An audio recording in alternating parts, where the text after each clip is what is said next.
Cordial saludo, mi nombre es Rodrigo Salazar Valencia, estudiante de Ingeniería de Telecomunicaciones. El presente video es una sustentación sobre la lectura del capítulo 2, Espacio y Tiempo, del libro Una breve historia del tiempo de Stephen Hawking. Eh, Bien, empecemos. El libro empieza con una exploración de las ideas sobre el espacio y el tiempo, desde la antigua Grecia hasta la actualidad. Se discuten las contribuciones de diferentes científicos como Aristóteles, Galilei, Isaac Newton y Albert Einstein, ¿cierto? Y se analiza la relación entre el espacio y el tiempo, como está cambiado, pues precisamente a lo largo de la historia, ¿cierto? Desde el mapa conceptual que yo realicé, dividí los conceptos de lo que es la teoría clásica y la teoría moderna, eh, eso pues orientado precisamente a lo que es la física. Y en la teoría clásica encontramos todo lo que son las ideas de Aristóteles, Galileo y Newton sobre la comprensión del universo y del espacio-tiempo. En la teoría moderna relaciono todos los conceptos definidos por la teoría de la relatividad, aspecto clave. La teoría de la relatividad como tal está compuesta por dos puntos. La teoría especial, que especifica precisamente esta interacción del espacio-tiempo, y la teoría general, que interrelaciona lo que es la teoría de espacio-tiempo, eh, esa curvatura del espacio-tiempo con la gravedad y las diferentes implicaciones que puede tener para para la interacción con la misma. Bien, entonces, entendemos que en la teoría clásica tenemos la concepción de un espacio y tiempo absolutos. Correcto. En la teoría moderna, el espacio y el tiempo no son absolutos. ¿Ok? Aquí el único elemento absoluto, el único concepto absoluto es la velocidad de la luz. Correcto.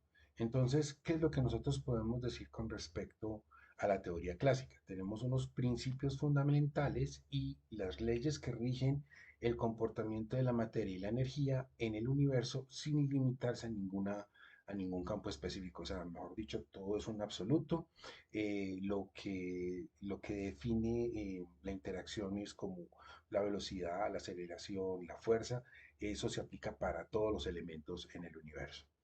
Eh, ¿Qué podemos llevar entonces a conclusión ahí? Que tratamos de comprender y predecir el movimiento de los objetos en el espacio, es decir, a velocidades menores que la velocidad de la luz y a escalas longitudinales muy grandes. Entonces, esto nos deja como una situación en la que nosotros pensamos, hey, pero ¿qué pasa cuando yo estoy alcanzando la velocidad de la luz o cuando estoy trabajando con partículas o elementos que componen la materia que son sumamente pequeños, ¿cierto? Entonces, a la luz de todo esto, nosotros tenemos, por ejemplo, conceptos que vienen desde la antigua Grecia, donde consideraban que el espacio y tiempo eran absolutos e inmutables, sí, totalmente de acuerdo, y sobre todo eso se basa la teoría clásica. Pero también Aristóteles definía el espacio como el lugar que ocupa un cuerpo, ¿ok? Y al tiempo lo definía como precisamente a un movimiento, es decir, cuando ese objeto entraba en movimiento y cambiaba de posición. ¿Cierto? Entonces, el momento en que cambiaba de posición al momento que terminaba, eso era el tiempo. Listo.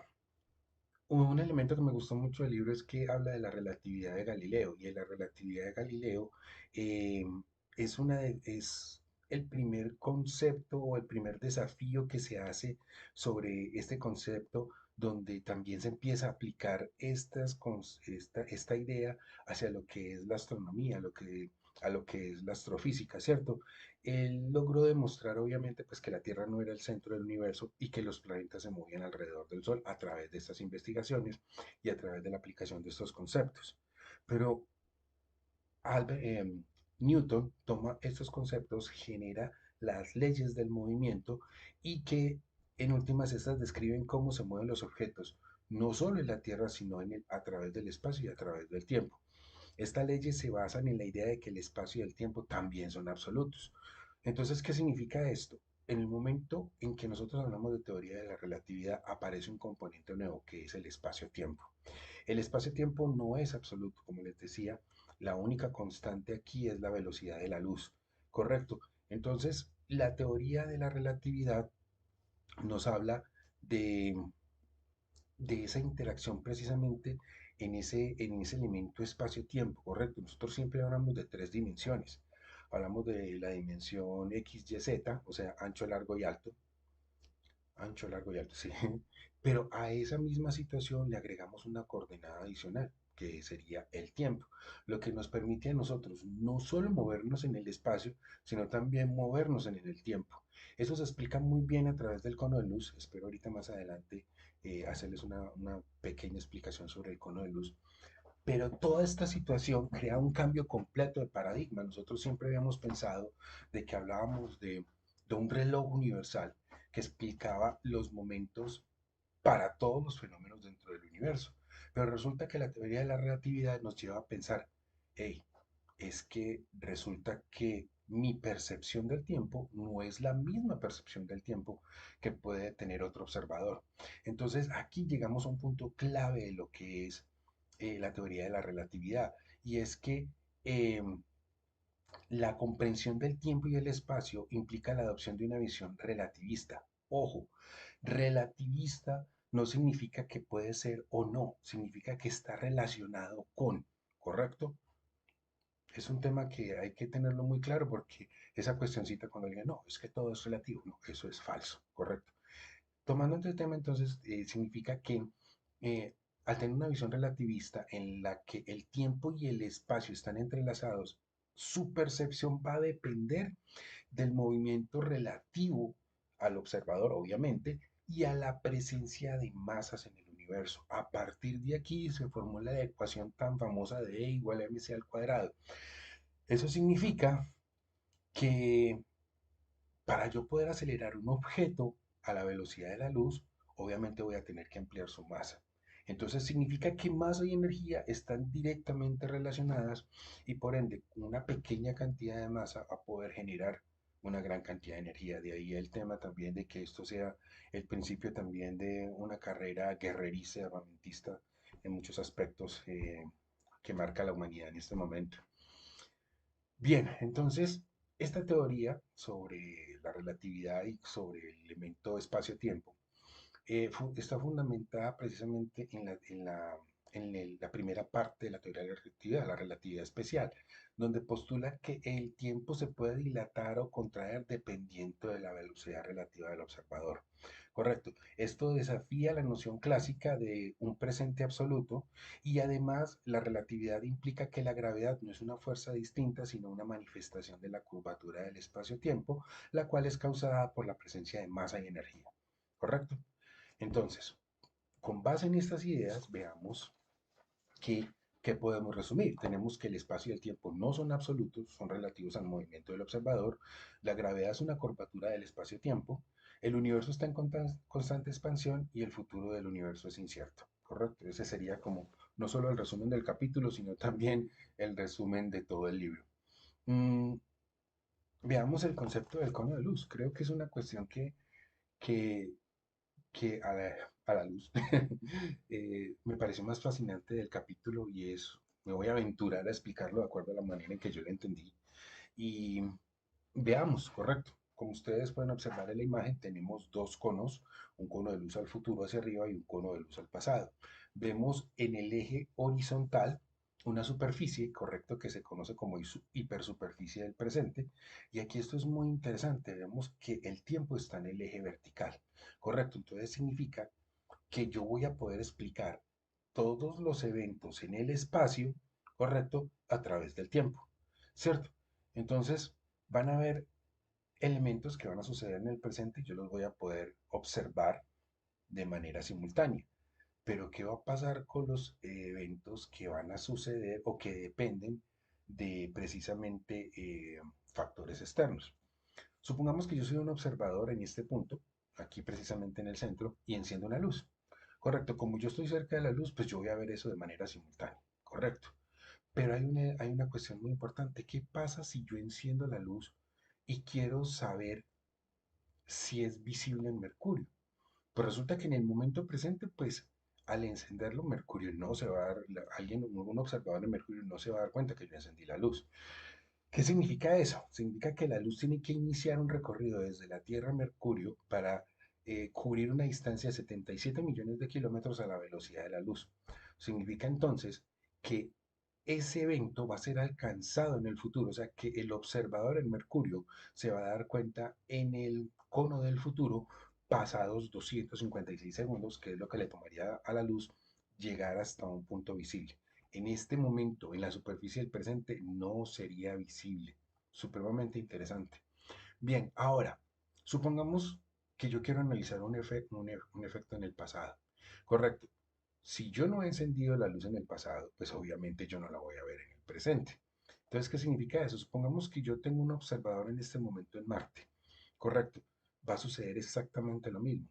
Si yo quiero que el observador en el momento presente vea que la luz se encendió, significa que yo tuve que haber encendido la luz con mucha anticipación. Significa entonces que si Marte está a 255 millones de kilómetros, la luz tendría que recorrer esa distancia y tendría que haber encendido yo la luz a 850 segundos antes, o sea, en el cono de luz del pasado, para que pueda ser visible en el presente. Eso es supremamente interesante porque nos permite explicar la forma en la cual interactúan eventos futuros y eventos pasados con la línea del presente. Ahora, hay una zona que podemos observar acá, que es una zona que está por fuera del cono de luz, tanto el cono de luz futuro como el cono de luz pasado, y relaciona todos los eventos que yo no puedo visualizar precisamente porque no están en mi espacio de tiempo. Yo nací en el año de 1980, correcto. Y en el año de 1900 se presentó una supernova. Esa supernova está a 200 años luz de la Tierra. Significa que para que esa explosión de esa supernova sea visible, correcto, significaría que que la luz de ese evento tiene que viajar 200 años luz, correcto, desde su origen hasta la Tierra para que sea visible en determinado momento.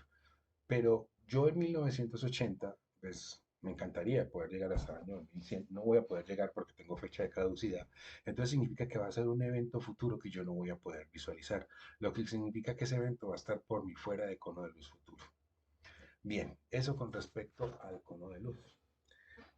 Eh, Regresemos acá a mi mapa conceptual y veamos lo siguiente. Hay muchas cuestiones que me parecen muy interesantes sobre la teoría de la relatividad. Uno de ellos es el planteamiento de Einstein. Einstein en determinado momento pensó, "Uy, ¿será, ¿será que en determinado momento yo puedo decir que un rayo de luz va a estar parado? Es decir, si yo me muevo a la velocidad de la luz, yo voy a poder ver un rayo de luz parado. Pues a la luz de las investigaciones de Claire Maxwell sobre electromagnetismo, él logró demostrar que no era posible que la luz se detuviera, ¿correcto? Eso es muy importante porque a partir de ahí nosotros podemos concluir que la luz siempre se va a mover a la velocidad de la luz. Es un tema que también Michelson y Morley demostraron a través de su experimento en el cual lograron medir lograron medir y decir que la velocidad de la luz era la misma en cualquier dirección. Bien, pero si eso es así, y pues hubo tantos momentos en que se pensó que la luz era una onda, que la luz era una partícula, que adicionalmente a eso estamos hablando también de todo lo que es la física newtoniana. Entonces, ¿cuál de los dos tenía la razón? Newton o Maxwell, correcto. Por un lado, nosotros tenemos las tres leyes, las leyes del movimiento definidas por Newton y tenemos todas las leyes definidas del comportamiento de la luz por medio del electromagnetismo. En esa situación algo no casaba. ¿Y qué era lo que no casaba? Pues que la relatividad, como la estaba planteando Einstein, rompía con las leyes de Newton. Por ende, entonces fue necesario crear todo un concepto nuevo que nos permitiera a nosotros en realidad comprender el universo a través de la relatividad. Bien, nuevamente llegamos a un punto. ¿El tiempo es relativo? Pues si el tiempo es relativo, significaría entonces también que ese concepto, al igual que la distancia, no van a ser, no van a ser absolutos, ¿cierto? O sea que en determinado momento los mismos pueden variar debido a sus condiciones. Entonces, ¿Qué concluimos? Que si la velocidad es si la velocidad de la luz es la misma en cualquier dirección, se convierte en una constante absoluta, por lo cual debemos pensar qué sucede, por lo cual debemos pensar qué sucede con la distancia y el tiempo. Siempre nos han dicho que la velocidad va a ser igual a la distancia sobre el tiempo, pero si la velocidad es una constante para la luz, significaría que independiente de la distancia o independiente del tiempo, siempre vamos a obtener el mismo resultado. Entonces aquí entramos en un concepto muy interesante que es conocido como la dilatación temporal. Correcto. Es un fenómeno que se produce cuando dos observadores se encuentran en movimiento relativo, uno con respecto al otro. Cuanto mayor sea la velocidad relativa, más se dilata el tiempo para el observador en movimiento. Bien, ahora, concepto interesante, ¿qué es el tiempo propio? El tiempo propio entre dos eventos es el intervalo de tiempo medido por un observador para el que ambos eventos ocurren en el mismo lugar. Eh, Acá hay una situación muy importante y es que el tiempo propio pasa más lento cuando ambos observadores están en movimiento. Todo esto crea un nuevo marco, una nueva realidad en la cual pues ya analizamos el tiempo, ahora tenemos que analizar el espacio. Todo esto nos hace pensar que la realidad como la conocemos cambia en función del movimiento. Listo. Em, Todo eso se logra explicar a través de las transformaciones de Lorentz, ¿correcto? Ahí, en esa transformación, nosotros logramos establecer una relación entre lo que es, por ejemplo, la dilatación temporal y la contracción longitudinal. Pero, ¿qué es la contracción longitudinal o contracción del espacio? Es también conocida como contracción de Lorentz, valga la redundancia, y es una compañera inseparable de lo que es el concepto de dilatación temporal. Eh, Esto está directamente relacionado en el mundo de la relatividad y se trata de un fenómeno eh, que nos indica que nuestras mediciones del espacio y el tiempo no son absolutas, sino que son relativas al observador y a su estado de movimiento. Vuelve y juega. Tenemos una situación donde el tiempo y el espacio dependen totalmente del movimiento. Ahora, tenemos una cuestión acá adicional que analizar y es la longitud propia. Ya vimos el tiempo propio, la longitud propia es la distancia entre dos puntos medida por un observador que está en reposo respecto a ambos puntos. Listo. En este punto, nosotros decimos, hombre, entonces si ya tengo tres dimensiones, largo, ancho y alto, significaría que el tiempo es una cuarta dimensión. Correcto. Eso significa que de acuerdo con lo visto a la hora, hasta ahora, se concluye que el espacio y el tiempo, pues obviamente seguimos totalmente convencidos de que el espacio y el tiempo no son absolutos y desaparece el concepto del reloj universal para explicar la ocurrencia de un suceso. Correcto, eso significa que el tiempo, como ya lo hablamos, va a depender precisamente del movimiento y obviamente pues de la ubicación del observador, pero el tiempo se vuelve una dimensión acoplada a las tres dimensiones del espacio. Esto significa que si es una dimensión, obviamente se puede recorrer, como lo podemos ver en el cono de luz. Este concepto se logra explicar mucho mejor a través de un concepto que se llama cuadrivectores. Significa que nosotros colocamos eh, tres posiciones, X, Y, Z, y adicionalmente una posición más T que nos permite ubicar el, un objeto, no solo en el espacio, sino también en el tiempo. A ver, listo. Si eso es así, podemos concluir dos puntos clave sobre sobre la relatividad. La velocidad de la luz es la misma independiente de quién, cuándo y dónde se mida. Correcto. Es decir, por el momento, la velocidad de la luz es absoluta.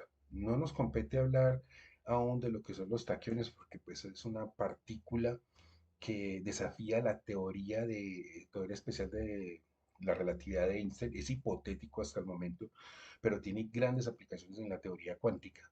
Y podemos concluir entonces que Einstein establece que la velocidad de la luz es el límite universal de velocidad.